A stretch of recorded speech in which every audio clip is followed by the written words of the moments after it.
દરેક ભક્તોને ભાવથી જય સ્વામિનારાયણ. વાલા ભક્તજનો, સર્વાધાર ઇષ્ટદેવ ભગવાન શ્રી સ્વામિનારાયણ, વાત્સલ્ય મૂર્તિ પૂજ્યપાદ ગુરુજી, આપ સૌ વહાલા ભક્તજનો, પવિત્ર ધનુર્માસનો આરંભ થઈ ગયો છે. નો ખ્યાલ હોય અને જરાક વાત કરજો, હમણાં પૂરો હદ થઈ જાય છે. ભગવાન સ્વામિનારાયણે લખેલી પવિત્ર શિક્ષાપત્રી, જેની કથા આપણે સવારમાં સાંભળીએ છીએ. 51મો શ્લોક છે. એક એક શ્લોક આપણા જીવનમાં અનેરો પ્રકાશ પાડે એવા આ બધા શ્લોકો છે.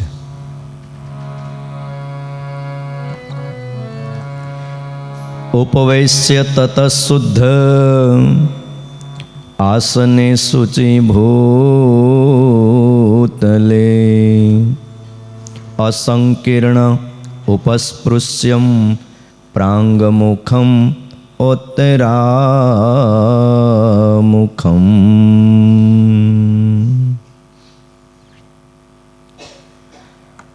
ગઈકાલે શિક્ષાપત્રીમાં શ્રીજી મહારાજે જે આજ્ઞા કરી એનું આપણે શ્રવણ કર્યું.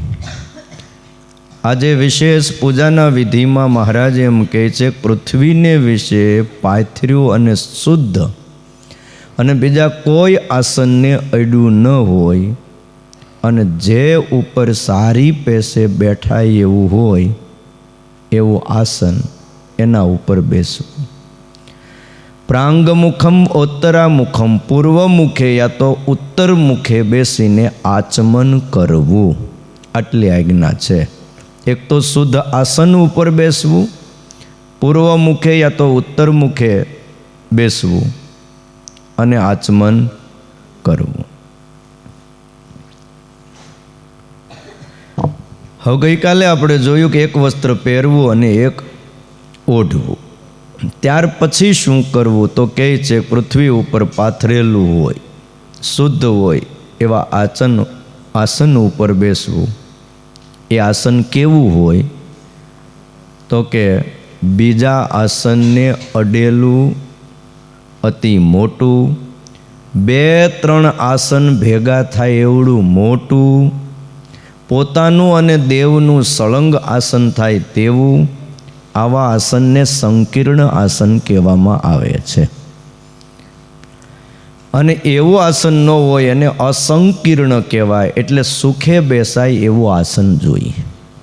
આપણે જે પૂજામાં આસન ઉપર બેસીએ છીએ ને, એ આસન અને ઠાકોરજીનું આસન, એની વચ્ચે 4 આંગળ 5 આંગળ કે જેટલી તમને અનુકૂળતા હોય એટલી દૂરી હોવી જરૂરી છે.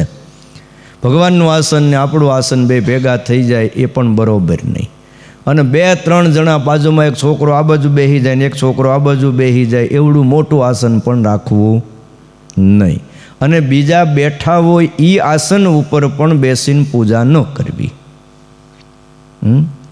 પૂજાનું આસન અલગ હોવું જોઈએ કે એના ઉપર તમારા સિવાય કોઈ બેસે નહીં. આ બધી મનની શાંતિ માટે, ભગવાનમાં મન એકાગ્ર થાય અને પૂજામાં મન લાગે એટલે બહુ જરૂરી બાબતો છે. કેટલા આસનનો ઉપયોગ થઈ શકે તો કૌશેય કંબલમ ચૈવ અજીનમ પત્તમુટ્ટનમ દારુજમ પત્રજમ કૌશમ આસનમ પરિકલ્પયે. કૌશેય એટલે રેશમી વસ્ત્રનું આસન ચાલે. કામળીનું આસન હોય, યા તો ઊનનું આસન હોય, યા તો મૃગ ચર્મનું આસન હોય. ધોયેલા વસ્ત્રનું આસન હોય, યા તો કાષ્ટનું આસન એટલે લાકડામાંથી બનાવેલો પાટલો પણ ચાલે. યા તો કાંઈ ન મળે તો પાંદડામાંથી બનાવેલું એ આસન પણ ચાલે. અને એ કદાચ યોગ ન થયો હોય તો દર્ભનું બનાવેલું આસન પણ ચાલે. આ સિવાય શણનું આસન હોય, નેતરનું આસન હોય, વૃક્ષની સાલનું આસન હોય, આ બધા જ ઉત્તમ ગણાય છે. હવે વાત રહી પ્રથમ શું કરવું તો કે અંતઃકરણની શુદ્ધિ માટે અમારા આશ્રિતોએ પ્રથમ આચમન કરવું. ઘણા હરિભક્તોને પૂજા કરતા હોય આચમન કરવાની ખબર નથી હોતી, કારણ કે એ કોઈ દી શીખ્યા હોતા નથી. આચમન કરવું એ પૂજાનું એક અંગ છે. જેમ સ્નાન કરવાથી બાહ્ય શરીરની શુદ્ધિ થાય છે, એમ ભગવાનના નામ મંત્રની સાથે 3 વાર આચમન કરવું. આ આચમન કરવાથી અંતઃકરણની શુદ્ધિ થાય છે. અંતઃકરણની શુદ્ધિ થાય, આ જ રીતે સ્થૂળ અને સૂક્ષ્મ શરીરની શુદ્ધિ થયા પછી પૂજાદિક ધર્મ કાર્ય કરવાનો આરંભ થાય છે. 2 શુદ્ધિ જોઈ, સ્થૂળ શરીરની શુદ્ધિ જોઈ અને સૂક્ષ્મ શરીરની પણ શુદ્ધિ જોઈ. મોટા ભાગે દરેક કાર્યના આરંભમાં 3 વાર આચમન કરવું જોઈએ, આવો શાસ્ત્રનો એક વિધિ છે. મહાપૂજા કરવામાં આવે ને તો પણ એમાંય 3 વાર આચમન કરાવે. આ તો આચમન આવડે નહીં, બધું બગાડે, એઠું કરે. એટલે પછી ભૂદેવ એમ કહે, હાથમાં જળ લ્યો, સૂંઘી અને 3 વાર થાળી મૂકી દો. એટલે આચમન કરવું એ વાત કરી. અને બીજી એક વાત લખી કે અમુક આસન ઉપર બેસીને જ ધાર્મિક કાર્યો થાય છે. એમાં લખ્યું છે, સર્વાન કામાન મનુષ્ય કંબલ આસને કૃષ્ણાજીને ભવેન મુક્તિ તપઃ વ્યાઘ્ર ચરમણી. આસનો જુદા જુદા બતાવ્યા છે. એમાં કંબલનું આસન એટલે ઊનનું આસન, એના ઉપર બેસીને વિધાન કરવામાં આવ્યું છે. મોક્ષ સંબંધી કોઈ કાર્ય કરવા હોય તો એના ઉપર કાળિયાર મૃગ ચર્મનું આસન, એનું વિધાન કરવામાં આવ્યું છે. મૃગનું આસન જોઈએ. પણ અત્યારે તો સમય આખો બદલાણો છે. મૃગના આસનમાં પણ લાયસન્સ જોઈ, યા તો એનું પાક્કું બિલ જોઈ. જો એમનો એ આસન તમારા ઘરે ઓચિંતા આવી ગયું અને ક્યારેક કોઈને ખબર પડી તો મુશ્કેલીનો પાર નહીં. સવારે આવવું હોય ધનુર્માસની કથા સાંભળવા અને જવું પડે બીજે, એના કરતાં કંબલનું ઊનનું આસન અતિ હારામાં હારું છે, એ રાખવું.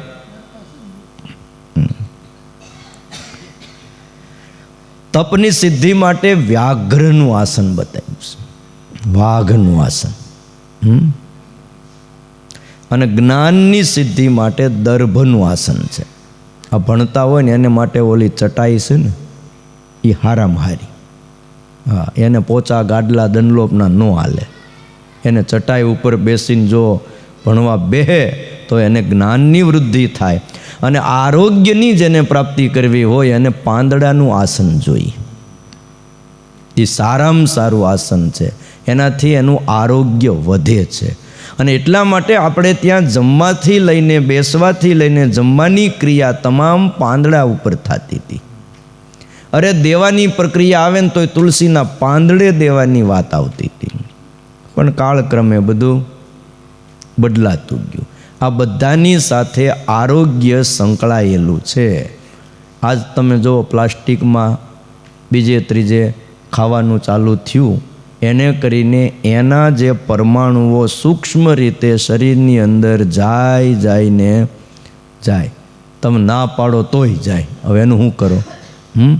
એટલે આરોગ્યની પ્રાપ્તિ કરવી હોય એને પાંદડાનું આસન બતાવ્યું છે. અને ધાર્મિક અનુષ્ઠાનમાં આ આસન એક અનિવાર્ય અંગ છે. જેમ પૂજા અનિવાર્ય છે, એમાં માળા, તિલક, ચાંદલો, કંઠી આ બધું જ જરૂરી પડે, એમ પૂજામાં આસન જોઈને. મોબાઈલ હોય પછી સિમ કાર્ડ ન હોય તો ન હાલે. એ તો અંદર હોય, જરૂર શું છે એની?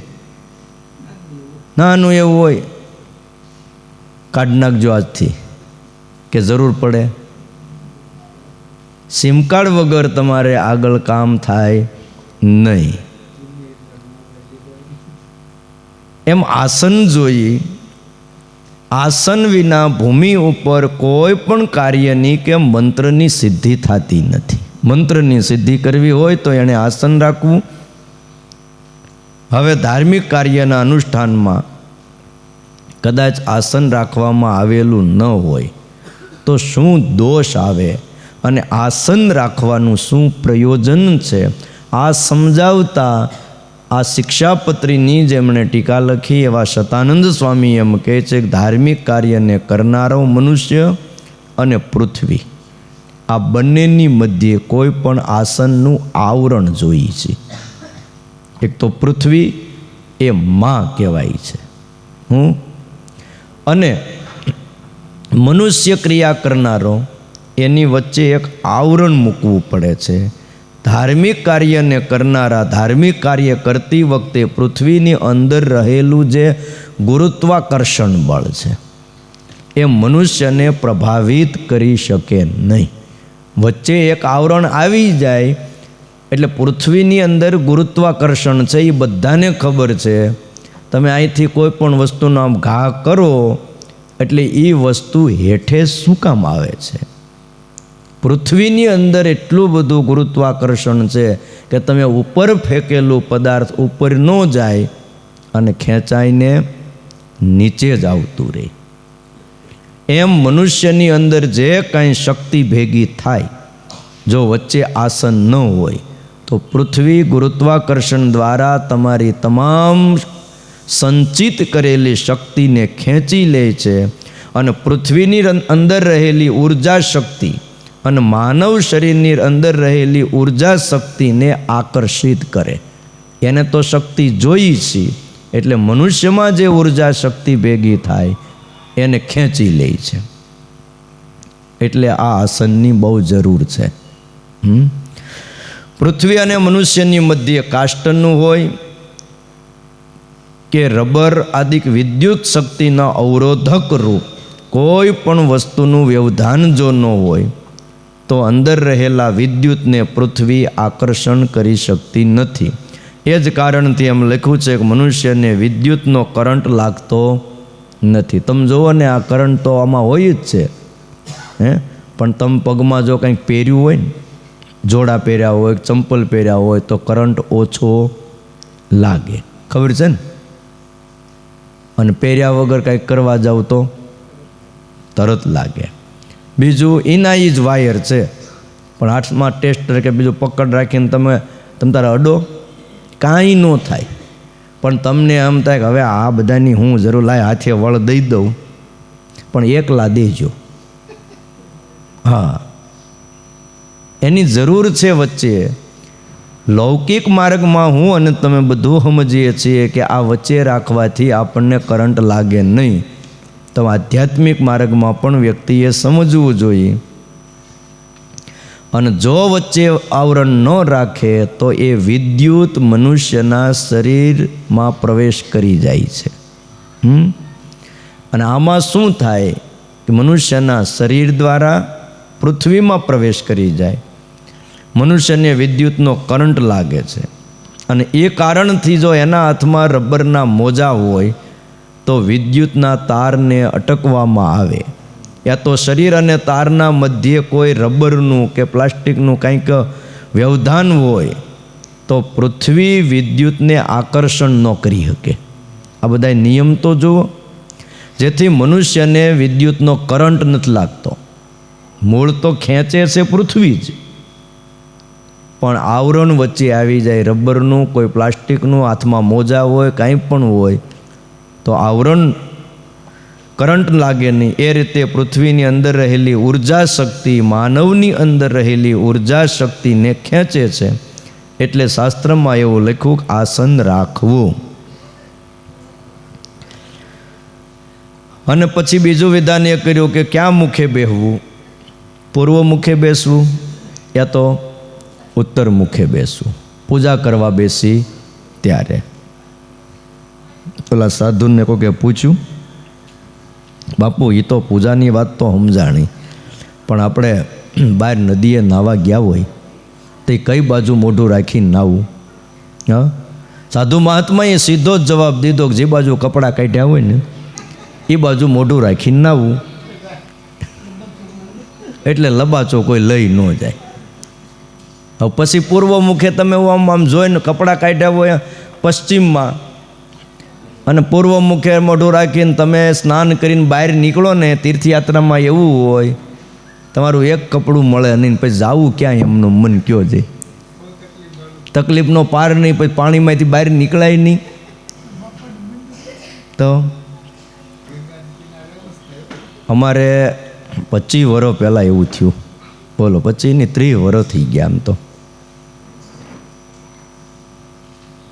મેલકોટ ઓમ ભણવા ગયા હતા. ગુરુજીની મૂકવા આવતા હતા કે આપણે યાત્રા કરતા જઈએ અહીંથી, આમ શું કહેવાય, નાસિક ને પૂના ને સબરીબાઈનું ત્યાં પંપા સરોવર ને પછી કે સાધુ ત્યાં ભણવા મોકલી દઈ.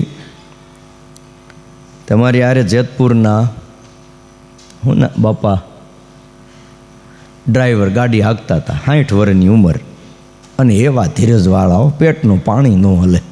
હા, ગમે એમ કહો, પણ એની એક ચાલ બંધાઈ ગઈ હોય 80 ઉપર કે 60 ઉપર, એટલે 60 ઉપર જ હાલે. એની ઉંમર પ્રમાણે જ ગાડી હાલે, પછી વધારે નહીં. ઠરેલ બુદ્ધિવાળા એમ. બરાબર પંપા સરોવર આવ્યા ને આપણે પહેલી વાર યાત્રા કરવા ગયા હોય ને બીજા કોઈને મનમાં ન હોય ને આ યાત્રાનો ને આનંદનો કોઈ પાર ન હોય, હવના ઓલામાં હોય કે આપણે દર્શન કરીને એમાં. તો બરાબર પંપા સરોવરે ગાડી આમ ઉપર ટેકરા ઉપર ઊભી રાખી, કારણ કે હેઠે મોટો તળાવ કે નદી જેવું હાલ્યું જાય, ત્યાં સ્નાન કરવાનું. તો બધા સ્નાન કરવા ગયા. ઉતરીને તો આપણને તો એમ જ હોય ને કે ડ્રાઈવર છે, ભરીભગત છે, ગાડીએ બેસે, ત્યાં તો એ ગાડી બંધ કરીને સાવી ખિસ્સામાં નાખીને આવ્યા. હવે એ તો આપણને ખબર નહીં.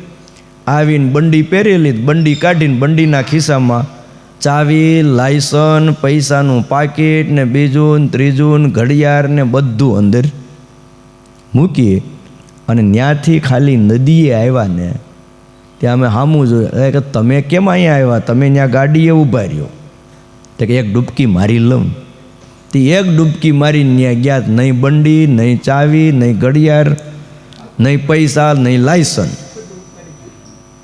હવે એ લઈ ગયો, એનો આપણને કોઈ અફસોસ નહીં, એના ભાગનું હતું તે લઈ ગયો. પણ હવે ગાડી ચાલુ કેમ કરવી? 30 વર્ષ પહેલાં એવી કોઈ સિસ્ટમ નહીં, એવા કોઈ ગેરેજો નહીં. અને આ તો યાત્રામાં પાછું ઠેઠ ડુંગર ઓલા શું કહેવાય ધાર ઉપર ગાડી ચડાવી હતી ઉપર. હવે એને ત્યાં ક્રેને કેમ પોગાડવી? પણ કહેવાય ને ગઢા ગાડા પાછા વાળે. અનુભવી ખરા ને? હો બાપા, એ કે આપણે ચાલુ કરી દેવું કે અરે કીધું કાચ બંધ છે, કાચ તોડવો પડે કે કાચે ન તોડવો પડે. એ કે હું હમણાં આવું કે. પછી ગયા ગામમાં, એક ડૉક્ટરને કોઈકને હતું ત્યાંથી પકડીને કે એક્સરે છે એટલે તમારે કઢાવવો છે? તો કે મારે નથી કઢાવવો, પણ મારે એક્સરે જોઈ છે કે. તે એક્સરે લઈ આવ્યા. એ પતલી આમ પટ્ટી પ્લાસ્ટિક જેવી હોય એને કાચ પાસે ઓલી પટ્ટી એક આવે ને એ કાઢી નાખી, બહાર એક ઓલી ડિઝાઇનની પટ્ટી હોય રબર જેવી, અને ત્યાંથી એક્સરે આમ કરી આમ દબાયો એટલે અંદરનો ખાટકો ઊંચો થઈ ગયો, ખુલ્લો થઈ ગયો. છોકરા આવું શીખી રખાય. આ ગાડીઓ લઈ જાય ને આમ જ લઈ જાય. ગાડી ખુલી ગઈ. ગાડી ખુલી ગઈ પછી અંદરથી શેડા ડાયરેક્ટ કરી નાખ્યા. અંદર ખોલે, ચાવીની જરૂર ન પડે, 2 છેડા આમ કરીને ભેગા કરી દે એટલે ગાડી ચાલુ થઈ જાય. બંધ કરી હોય એટલે છેડા જુદા કરી નાખે. આખી યાત્રા આમ કરી વગર ચાવીએ, બોલો, અને વગર લાયસને. લાયસન તાત્કાલિક કાઢવું ક્યાંથી? ચાવી તાત્કાલિક લાવવી ક્યાંથી? એટલે જૂના અનુભવી માણા એક હારે હોવા જોઈએ. શું કહેવું તમારું? છોકરાઓ તમે ગમે ત્યાં યાત્રા કરવા જાઓ ને એકાદા વડીલને લેતા જ જવા હો. અને જો એ તમને કહી દઉં, મોટા થાય ને પૌણો ને તો એ દાદાને તમારે જાનમાં લઈ જ જવાના. હા, દાદાની જરૂર પડે ભલામણા. હું ઘણીવાર કથા કહું, ફરીને તમને એકવાર કહી દઉં. એક છોકરો તમારી જેવો તમારથી મોટો ભણતો હતો, અને બધા જુવાનિયા ભેગા થયા હતા. અત્યારના ભાઈ કે ને 21મી સદીના છોકરા બધા જીન્સના પેન્ટ પહેરીને કાળા ગોગલ્સ ને ટોપી ઊંધીને વાત જવા દો. કોકે નાક વીંધ્યા હતા ને કોકે કાન વીંધ્યા હતા ને કોકે નેણ વીંધ્યા હતા ને એવા બધા. હા, યંગ સ્ટાર બધા. એ કે આપણે છે ને કોઈ ગઢા બુઢા નથી લઈ જવા કે. જુવાનિયા બધા ભેગા થયા. હવે છોકરો જે ભણતો હતો ને એ દાદાને વિશે બહુ હેતવાળો. એટલે કે દાદા મારે તો તમને લઈ જ જવાશે. લગ્નમાં મારા દાદા તો જોઈ જ, નકર તો મારે ભણવું જ નથી. પણ હવે આ બધા જુવાનિયા વાહે પડ્યા છે એ કે કોઈ ગઢા બુઢા નહીં. તો કે એમ કહીને દીકરા તારું રે એનું રે.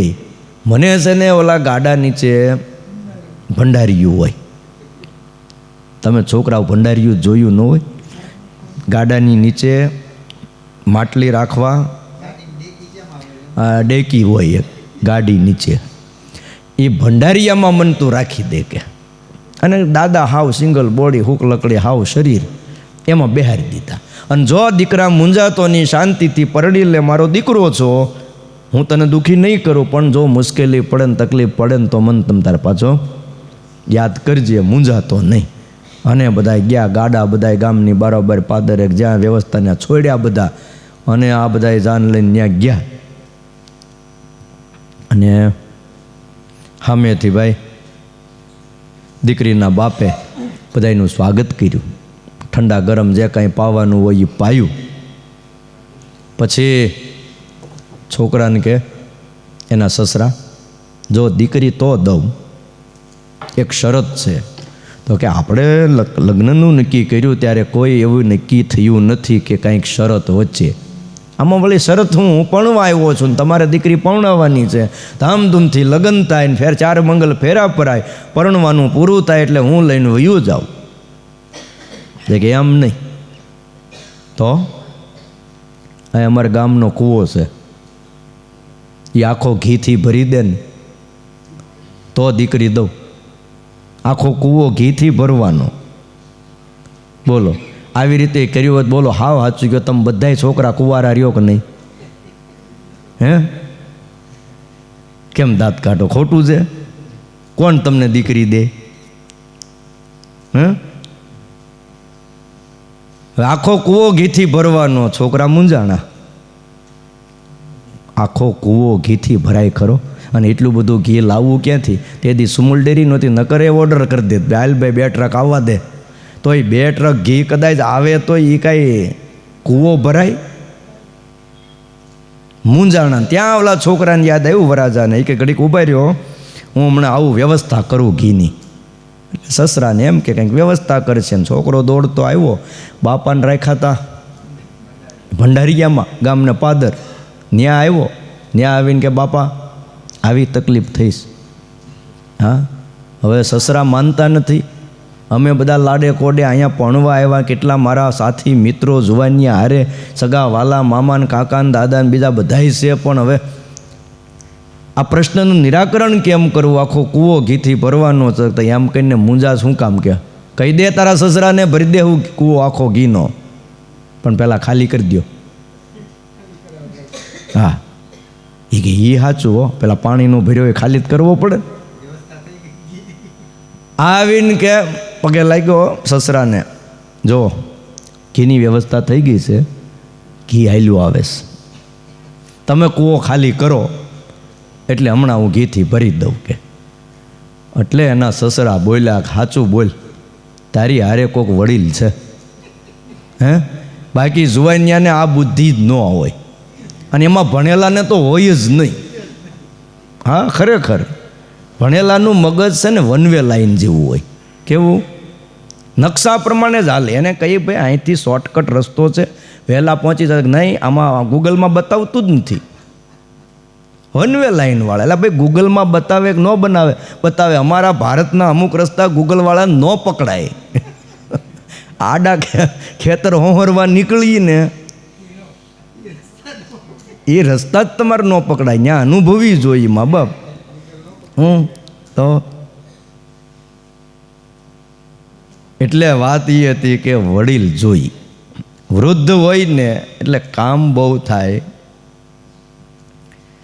દરેક ધાર્મિક ક્રિયાની અંદર વાત એ કરતો તો પૂજાનો જે વિધિ હોય, ઉત્તર દિશા અને પૂર્વ દિશા એ મહત્ત્વની છે. પણ અમુક બાબતમાં અમુક જગ્યાએ વસ્તુ પદાર્થ આપણે લઈને ગયા હોય ને એની સામી નજર રાખીને જે કરવું એ કરવું. વાત એ હતી. એ જે અમે યાત્રા કરી માંડ પૂરી થઈ ભાઈ. હા કારણ કે ચાવી વહી જાય, લાયસન્સ વહી જાય, પૈસા વહી જાય, બધા કાગળિયા વહી ગયા, બંડી વહી ગઈ, એનું તો સમજ્યા બંડી બીજી લઈ લઈએ થયું તો બધું વહી ગયું, બિચારો કરે હું.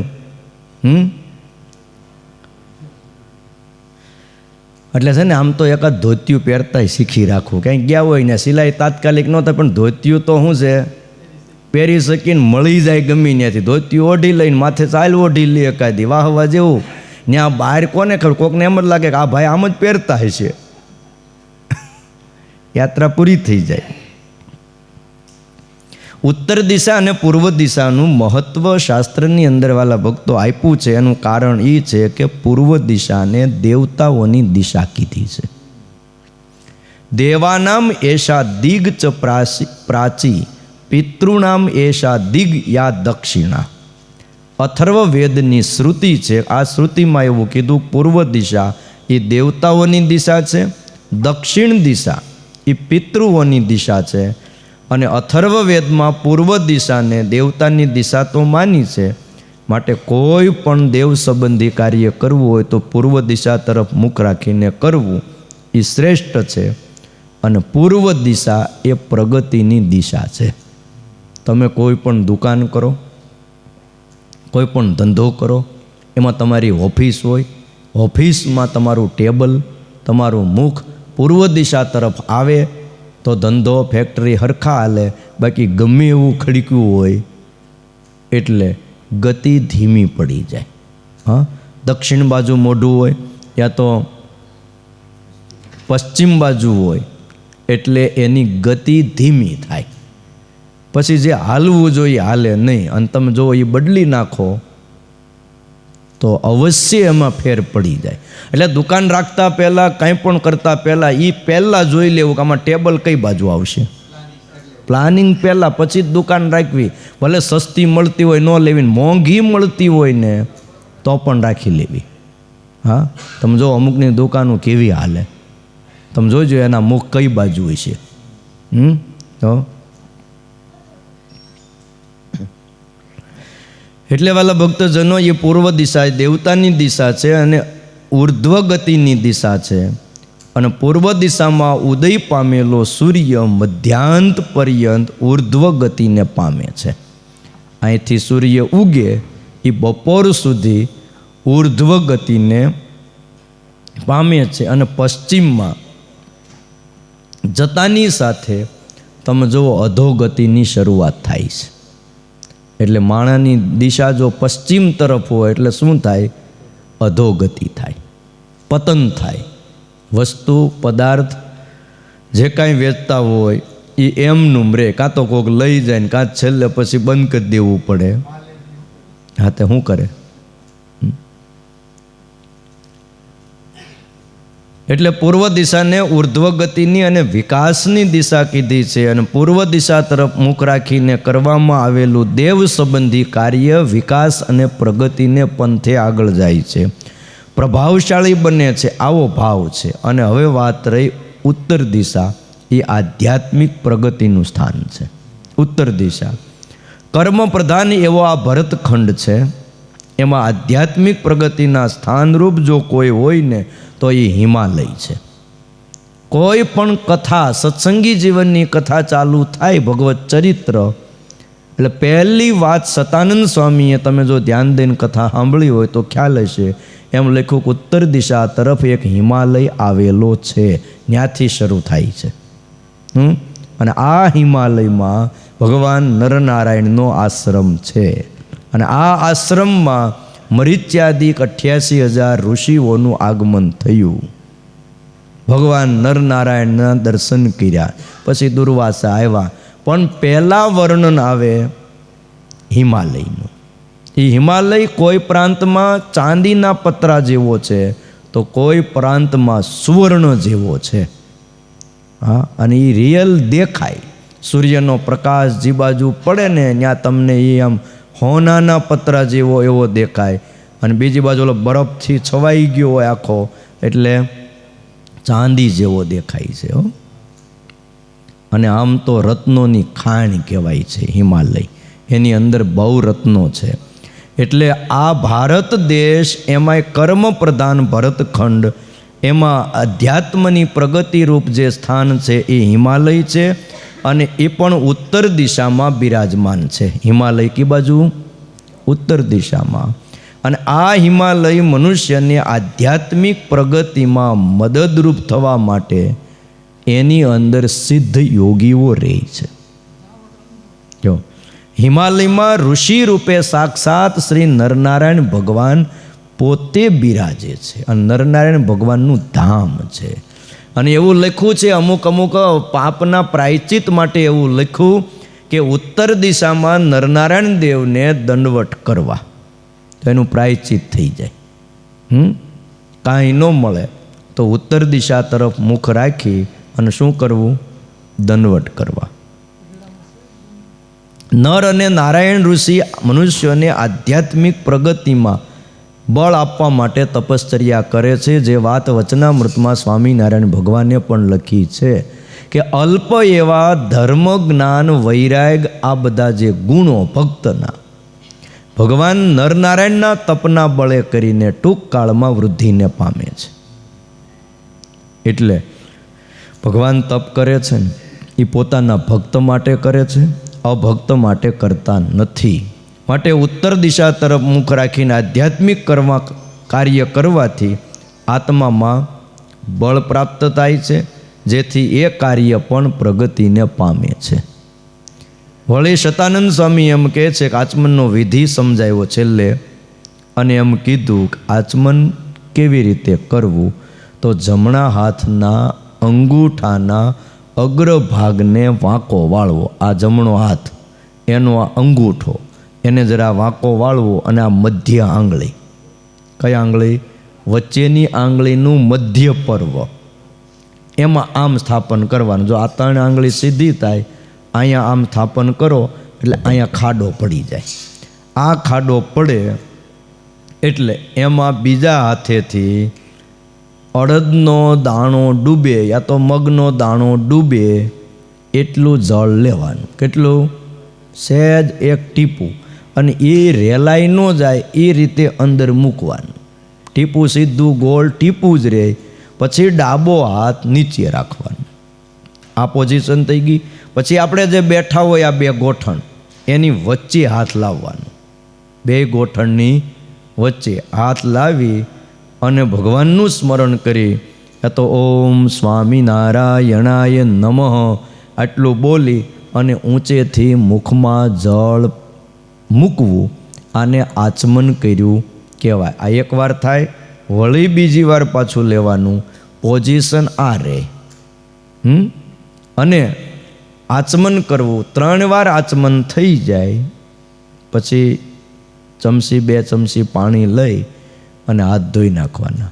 હાથ મુખને અડવો ન જોઈએ, મોઢા ઉપર છાંટા ઉડવા ન જોઈએ.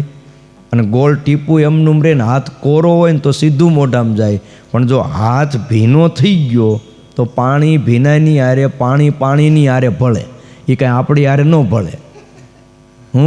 એક માણસ એક એવો છે કે માણાની હારે ભળતો નથી, બાકી પૃથ્વીની હારે જ ભળે.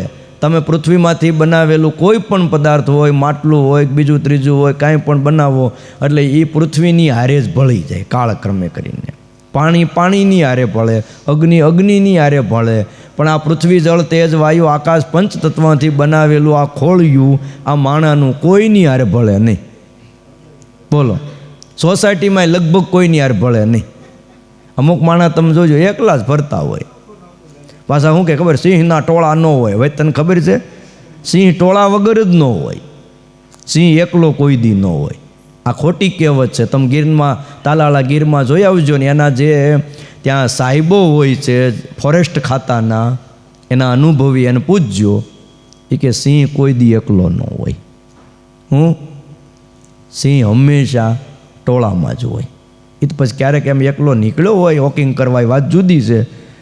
અને શિકાર કરતી વખતે પણ હારે જ હોય, સમૂહમાં જ હોય. આ તો પછી ક્યારેક શું છે, એક બાજુ કોઈક ભાગી ગયું હોય મૃગલું અને વાહે થયા હોય તો એ એકલો વળી ઘડીક પડ્યો હોય, પણ પાછો ખાવાનો સમય થાય તે બધા ભેગા જ થઈ જાય.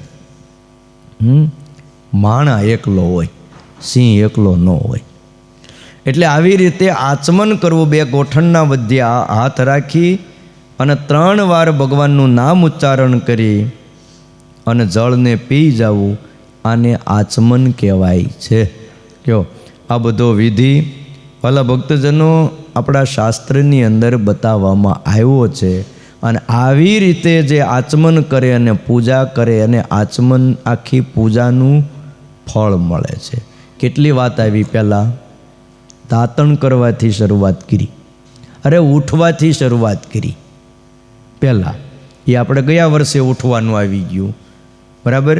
અને હાથ ધોવાની પહેલાં બધી વાત કરી. ઉઠી એટલે નાવાનું થાય, નાવે એટલે પછી 17 વાર હાથ ધોવા, પગના તળિયા 3 વાર ધોવા, 12 કોગળા કરવા, આ બધો વિધિ બતાવ્યો. અને પછી દાંતણનો વિધિ બતાવ્યો. એક જગ્યાએ બેસીને દાંતણ કરવું. દાંતણ કોનું કરવું, શેનો કયું લાકડાનું કાષ્ટ વાપરવું વૃક્ષનું, એ પણ વાત કરી. અને એ કર્યા પછી પૂર્વ મુખે ને ઉત્તર મુખે બેસવું. આસન ઉપર બેસવું, તો આસન કેનું રાખવું એ પણ વિધિ બતાવ્યો. આ બધો વિધિ બતાવીને પછી આચમન કરવાનું કીધું. એટલે હવે આચમન ન કરતા હો તો એક આચમનની મા બાપ લઈ લેજો. એક નાની વાટકી કે અવળી ટબુડી રાખવી, એમાં એક નાની ચમચી રાખવી, ચમચી ન રાખો, ચમચી જેવું જ આચમન આવે. આગળથી ગોળ હોય અને પાછળ આમ દાંડીઓ પકડવાનો હોય, એવું તૈયાર મળે, એ રાખવું. એનાથી 3 વાર આચમન કરવું અને પછી પૂજાનો આરંભ કરવો. અને હવે શ્લોક આવે છે ઉર્ધ્વ પુંડ્ર તિલક કરવાનો. તિલકમાં પણ કોને કોને તિલક કરવું ને કોને ન કરવું એ આમાં ન લખવું, એ ભાષ્યમાં બતાવ્યું. આમાં એટલો જ વિધિ હોય કે અમારા સત્સંગી જે છે એમાં પુરુષો જે છે એમણે ઉર્ધ્વપુંડ્ર તિલક કરવું, અને સુવાસિની બાઈઓ હોય એમણે પોતાના ભાલમાં કંકુનો ચાંદલો કરવો. એટલો એક સંપ્રદાયનો એક વિધાન છે. બહેનોએ તિલક કરવું ને એણે લક્ષ્મીજીના ચિહ્ન રૂપ માં લક્ષ્મીનું પ્રસાદીનું કંકુ એનાથી ચાંદલો કરવો. એ બધો વિધિ આવે છે. પણ અત્યારે જો આપણે ચાલુ કરશું ને તો તિલક ચાંદલો અડધો જ થાય. પછી તમે કયો એમ કરું, અડધો બાકી રહે. અને અમારે આજે શું કહેવાય, દલપત ભગત જલેબી ને ગાંઠિયા લઈ આવ્યા છે. મરચા ખરા, આ મરચા એ છે તળેલા. પછી હું છે જલેબી મૂંઝાઈ જાય, ઠરી જાય, મજા આવે નહીં. એટલે ગરમા ગરમ બધું સારું. ઠાકોરજી સવારમાં એમનો ભાવ, એમની ભક્તિ એ સ્વીકાર્યા છે. તો અમારા દલપત ભગત આવશે, ગુરુજી અમને હાર પહેરાવી અને રૂડા આશીર્વાદ આપશે.